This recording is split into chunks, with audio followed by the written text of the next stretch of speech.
I'm talking now to Matt Hilton, who's on the Words by the Water Literature Festival on Monday the 8th of March, and he has secured, very unusually, a 5-book deal with Hodden Stoughton as an unknown author, as he was at the time, but the journey, which has been 2 years now and 3 books down, 2 to go, has been quite something. Could you tell us a bit about that, Matt?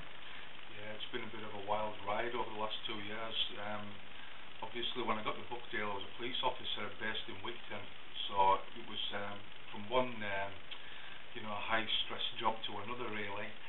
It's been great fun, though. It's been all hands on deck. I've been writing constantly. I work probably 7 days a week, every week of the year. 2 or 3 hours in the morning, go back to the work about 5 o'clock in the afternoon. And it's not unknown for me to be actually working till about midnight sometimes, just to get the books pushed out. So it's been great. And when is the next one out? Book 3 is actually due on the 1st of April, and it's called Slash and Burn. Actually doing the launch on the 31st of March, so in Carlisle. So it's that's going to be the third in the projected 5-book series at the moment. Each of them is going to be, containing the same character, Joe Hunter, but each is a standalone story. They actually follow on chronologically, but they're each able to be read on their own. So did you do a huge, great plan then for all 5 books at the outset? Not really. I just had an idea of the character himself and the capacity that he's got and the skills that he carries with him. He's an ex-counter-terrorism soldier, and I thought with his background to him, he'd be able to travel the world. He'd have made enemies here and there. His past could have repercussions on him. So I had an idea for actually the 5 books, as in where they'd be set, and the actual scenarios that would be taking place, but they weren't planned in any great detail. I didn't have a chapter by chapter synopsis or anything worked out. Speaking about the scenarios, the one I have read, Judgement and Wrath, is set around Miami, and I believe the others are set in the States? The others are mostly set in the States. So how do you go about your research, both in terms of geography and in terms of the weaponry and the ways and means of killing? The ways and means of killing I'll start with. I'll work backwards. I'm actually a 24-year martial arts instructor, so I've been studying martial arts, so I understand the unarmed combat aspect very, very much so. I've fought in competition over the years, but I also spent 18 years in security before going into the police force, and over that time, I'm not saying I'm a tough guy or anything along them lines, but I've been in lots and lots of altercations. So I know how people react under stress and duress. I know the applications of the moves that I describe in the books, albeit I haven't done anything to harm anybody in those years, but I know the consequences of, some of the descriptions that occur in my books in the hand-to-hand. As far as the weaponry is concerned, I have a layman's knowledge of weapons. I've never shot anyone, or Pleased to hear that. I have fired guns, and I've familiarised myself with weaponry for the purposes of the books. Anything that I don't know, I research, and I use the usual. I use the internet, and I've got contacts as well. I know people ex-military and such like who help me out as well. Very good. And for the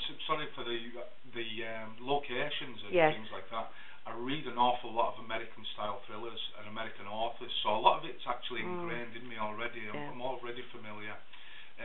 Again, what I don't know, though, Google Earth's a wonderful tool, and I use that quite a lot to actually see locations, see buildings, what they actually look like, and to get a flavour. I have been across to America since, just to get a flavour of the cultures, just to see what it feels like. I have to say, these style of thrillers has not been my usual reading material over the years. It was a shock to my system to find the body count in the first few chapters was 6 and rising or whatever.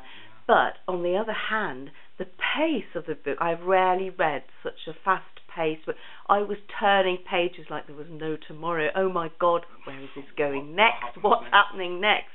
Do you think it is plot that is everything in thrillers like these? I think plot's very, very important. So without a good plot, the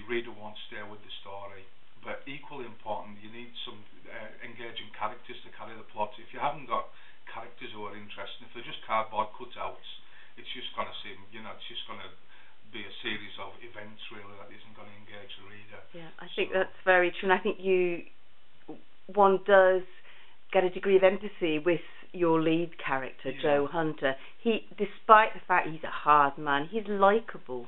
He's very human, and I think certainly in the book I've just read, Judgement and Wrath, the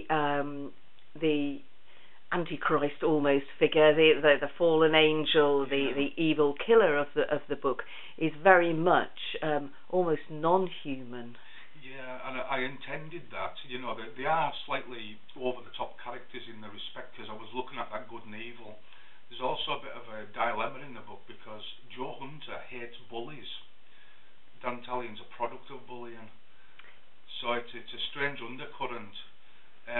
He's actually going up against something that he's trying to prevent in the first place. Yes. So, you know, I wanted... It's a bit pantomime in some respects, you know, the size there are and subtleties there. There are definitely subtleties. You know, that one, I hadn't, twigged that one particularly. So that's the undercurrent to the book, and the dilemma and the catch-22 that actually Joe Hunter's facing. But you know, I wanted Dan Tallien to be this kind of character who he breeds contempt really. Yes. Which in some respects gives carte blanche to Joe Hunter to deal with him in the way that he does. Yeah. You know, it's a metaphor really for standing up for yourself and standing up for those weaker than yourself and stopping the bullies. That's what the book's about. So you're not going to run out of plots, are they, in the near future? They're coming thick and fast? They're coming thick and fast, yeah. I've actually completed book 5 now. That's with the publisher and ready to go. We're just on the editing stages of that one. Fantastic. And I've other books planned for the series in the future. Well, you might have just got someone who isn't a thriller writer hooked, I'm afraid. Fabulous. So, I assume that's a good thing from your point of view. Thing, yeah. And I think you're going to pick up a lot of readers as the years go by. Yeah. I hope Thanks, everybody Matt. enjoys them.